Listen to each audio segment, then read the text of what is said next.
Bonjour à toutes et bonjour à tous, j'espère que vous allez bien. Aujourd'hui, c'est la deuxième vidéo de la rentrée 2020.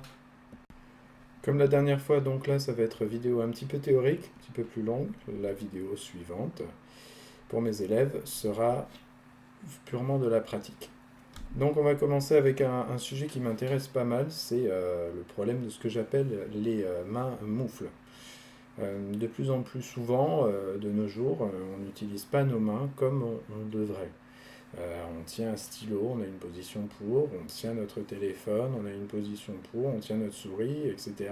Au final, on n'utilise pas nos mains, nos doigts en tout cas, de manière très indépendante. Et ça pose un souci quand on commence à faire un instrument de musique, en règle générale, parce qu'on va devoir rechercher de la finesse de mouvement, là où on n'a pas beaucoup de sensations. Les symptômes de la main moufle typiques, ça va être les doigts qui se lèvent beaucoup et qui retombent énormément sur l'instrument, des doigts qui ne vont pas du tout être indépendants. Des fois, on peut aller jusqu'à confondre main gauche, main droite à certains moments sans vraiment le réaliser, surtout quand on apprend un doigté par exemple. Donc les petits exercices que je vais vous proposer, ça va être dans l'idée de se rappeler déjà, où est la main droite, où est la main gauche. Ensuite, de réveiller chacun des doigts, un par un, pour apprendre plus facilement l'instrument et tous les doigtés. La seconde chose que j'ai envie d'aborder, pour pouvoir en parler, je vais très rapidement faire un petit détour du côté des neurosciences. Donc là, je vais couper encore plus que tout ce qu'on peut apprendre d'habitude. Le cerveau, on va se rappeler qu'il est en deux hémisphères, l'hémisphère gauche et l'hémisphère droit. Pas très surprenant jusque-là. Ces deux hémisphères-là communiquent par ce qu'on appelle le corps calleux. Donc c'est ce qui se situe entre les deux, ce qui leur permet d'échanger des informations, parce que le cerveau fonctionne quand même s'il est séparé en deux, ça fonctionne comme un seul organe, bien sûr.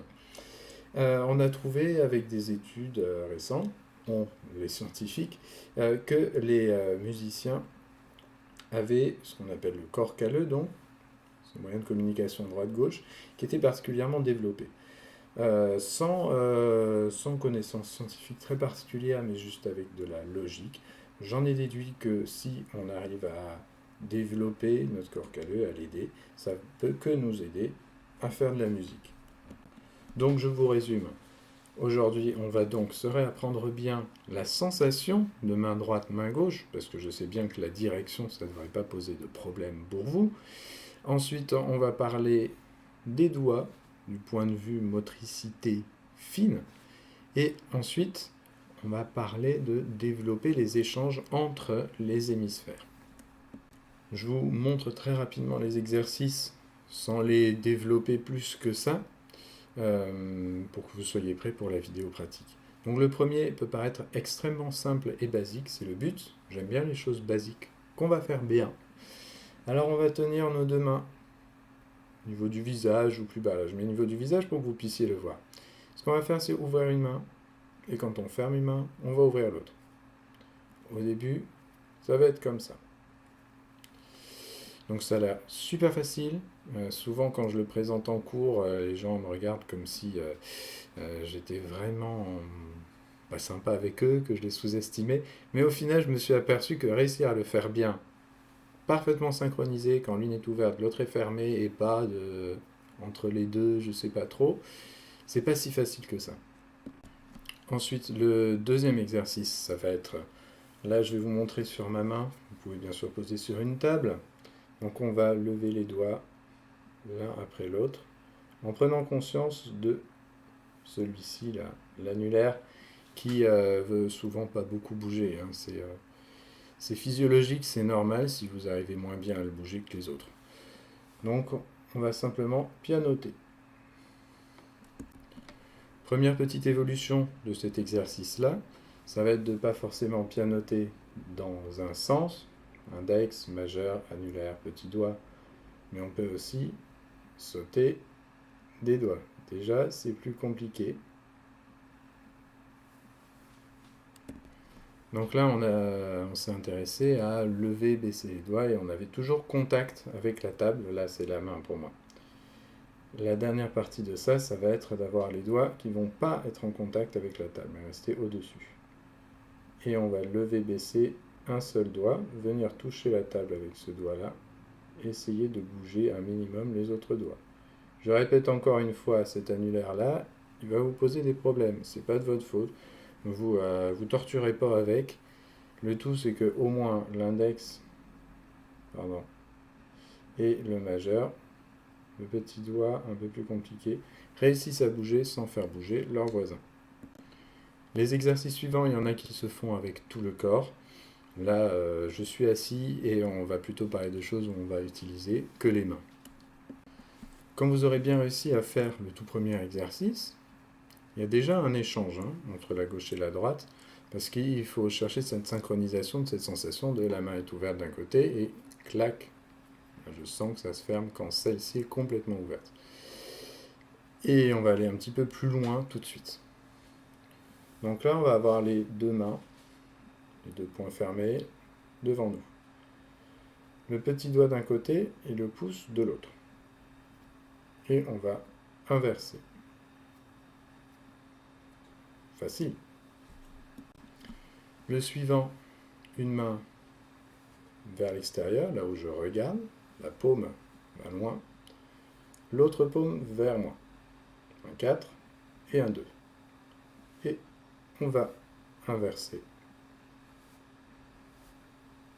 Pas évident de parler en même temps. Niveau suivant, une fois que tout ça fonctionne, bien sûr, c'est l'un après l'autre au niveau de la maîtrise. Je réexpliquerai ça bien dans la vidéo pratique, mais vous attendez pas en 5 minutes à réussir tout ce que je vais vous montrer. Tant mieux pour vous si vous y arrivez, c'est génial. Mais en règle générale, ça prendra un petit peu plus de temps. Donc le suivant, souvent quand je commence à le montrer, pareil, on se demande ce que je fais, ce que je demande, c'est super facile. Mais bon, quand même, petit défi, on va avoir une main qui va tourner vers soi et l'autre main qui va s'éloigner de soi. Et les deux en même temps.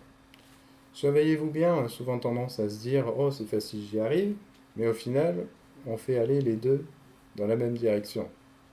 Ce que je veux, c'est bien les deux qui ne vont pas dans la même direction. Là, il y en a une qui est proche, l'autre qui est loin, et l'inverse. Dans l'autre sens, c'est la même chose. Et comme réussir à bien relier deux choses, donc les deux hémisphères du cerveau, c'est aussi être capable de leur faire faire deux choses complètement différentes, parce que là, vous avez repéré que jusque-là, on avait quand même un mouvement qui restait le même, toujours, pour les deux mains. Non, même si là, c'est inversé, il y a quand même l'idée de cercle qui vient et de mouvement qui est continu. Pour le dernier, qui n'est pas évident, et je suis moi-même encore en train de travailler dessus, donc la maîtrise n'est pas totale, on apprend tous les jours. Il va y avoir une main qui va dessiner un carré en montrant clairement des arrêts, et l'autre main qui va faire un cercle, et on va tenter avec le cercle de ne pas marquer d'arrêt. Et avec le carré, de continuer à marquer ces arrêts. Voilà. J'ai encore du boulot là-dessus, comme vous voyez, c'est encore en processus. Mais vraiment, je pense que c'est une bonne piste, ça. Donc, dans la vidéo pratique, pour ceux qui y auront accès, je vais montrer les exercices un par un, d'abord en version lente. Chaque exercice ira lentement un certain nombre de fois, puis j'accélérerai au fur et à mesure du temps. Évidemment, quand vous n'y arrivez plus, vous vous arrêtez, vous faites une fois sur deux. Et évidemment, donc les exercices, vous allez les voir un par un. On commence par le plus simple, et une fois que le plus simple est maîtrisé, on passe au suivant. La vidéo, du coup, il faudra la regarder un certain nombre de fois pour réussir tous les exercices. Mais en tout cas, c'est vraiment très important. Donc, comme je vous ai expliqué, ça va nous permettre de nous débarrasser des doigts moufles, de regagner en finesse. Donc, pour apprendre les doigtés et bouger les doigts plus vite, ce sera plus efficace. Et en plus, on va réussir à anticiper le travail que la musique nous fait faire, la pratique de la musique nous fait faire au niveau du cerveau, en développant en amont les communications interhémisphères. A tout de suite dans la vidéo pratique.